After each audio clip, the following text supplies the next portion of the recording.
اصل میں نیکی جو ہے اس کا معیار تو وہ ہے حق کے لیے بھوک سہو، تکلیفیں سہو، اور حق کے لیے میدان جنگ میں آ کر صابر رہو، ثابت قدم رہو۔ اس کا کیا مطلب ہے؟ یہاں بیسیکلی ڈیفرنشیٹ ہو گیا ہے ایک خانقاہی تصور نیکی کا، ذکروں کے ذریعے، مراقبوں کے ذریعے اپنے آپ کو مانجے جاؤ، مانجے جاؤ، مانجے جاؤ، پھر وہ جو جن کو مانج دیا گیا ہے وہ دوسروں کو مانجھے مانجھے مانجھے، مانجنا ہی چلا ہے، آگے نہیں۔ میدان میں آ کر باطل کو چیلنج کرنا یہ نہیں، ہے ہی نہیں۔ اور شیطان خوش ہوتا ہے، ہنستا ہے کہ چاہ لگا مست رکھو ذکر و فکر صبح گاہی میں اسے، اور پختہ تر کر دو مزاج خانقاہی میں اسے، تاکہ اصل جو ہے میدان وہ میرے لیے کھلا چھوڑ کر لگے رہے۔ نہیں، اصل کرائیٹیرین آپ کی صداقت کا، آپ کی نیکی کا تواصوا بالحق وتواصوا بالصبر۔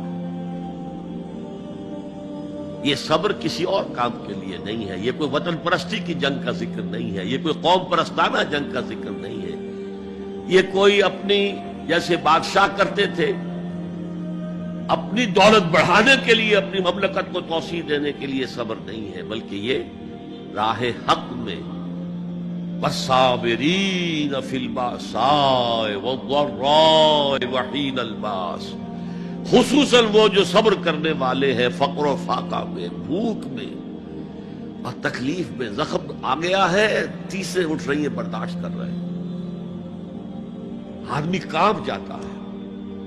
معاذ اور معوذ جو دو نوجوان تھے جن کو حضور نے تو کہا تھا تم ابھی کم عمر کے ہو، تم جاؤ واپس چلے جاؤ،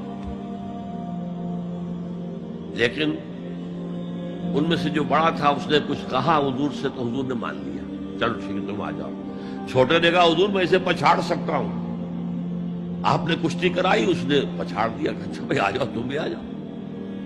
انہی میں سے ایک کا ہے، میں بھول رہا ہوں ان کا نام، ان کے ایک شانے کے اوپر تلوار کا وار پڑا، پورا شانہ کٹ گیا، کوئی ایک تسمہ، کوئی ایک ٹینڈن لگا رہ گیا کسی۔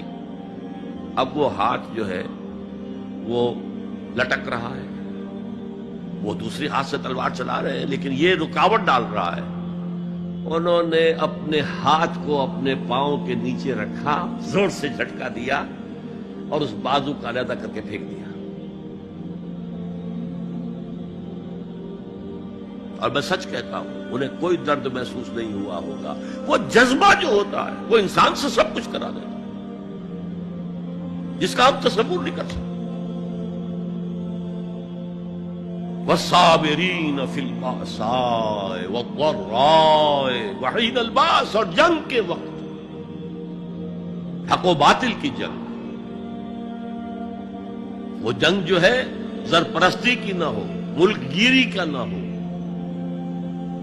وہ حق کے کلمے کو بلند کرنے کے لیے، انسانوں کو ملوکیت کے شکنجے سے نجات دلانے کے لیے، انسانوں کو کیپٹلزم کے جنگل سے اور اس کے چنگل سے نجات دلانے کے لیے، وہ جنگ جو حق کے لیے، اس میں ثابت قدم رہنا، یہ صبر کی سب سے اونچی منزل ہے۔